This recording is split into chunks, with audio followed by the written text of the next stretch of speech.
quand on part en affaires, on part, on a 2-3 personnes autour de nous, on s'organise, on génère de la croissance, on dort pas 24 heures sur 24, on est 7 sur 7, on forme une tribu, ça va?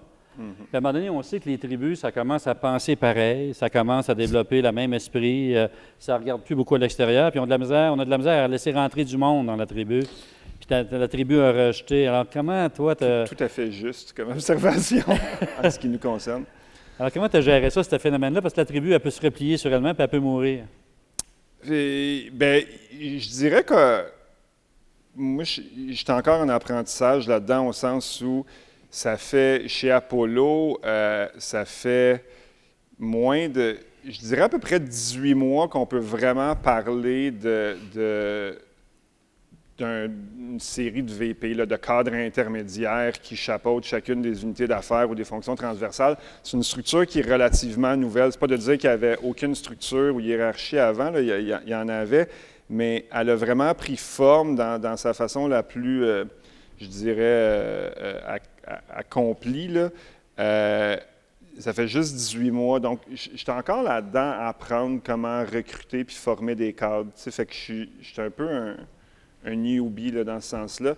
On en a eu avant, mais je suis encore en train d'apprendre. Tu as engagé un CEO pour te remplacer? Oui, exact. J'ai engagé un CEO. C'est quand même ça, c'était une grosse affaire quand même.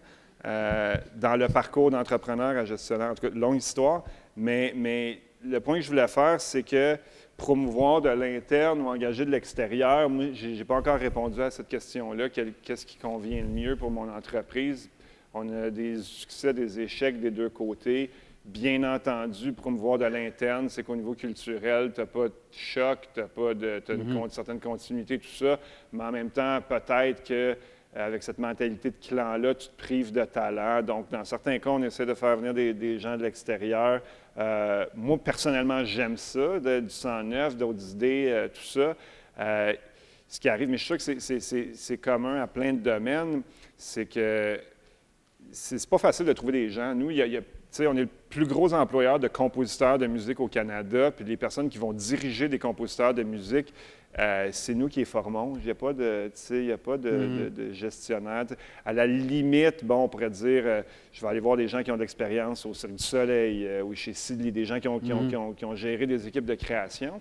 Il y en a de plus en plus à Montréal, c'est quand même un avantage. Mais le réflexe n'est pas là. Le réflexe pour nous est encore un peu de dire OK, ils ne comprendront pas ce qu'on fait. Mais cela dit, on fait des efforts, on s'ouvre, on n'est pas fermé à l'idée, mais les réflexes de dire on promouvoit à l'interne pour des raisons culturelles sont quand même assez bien implantés.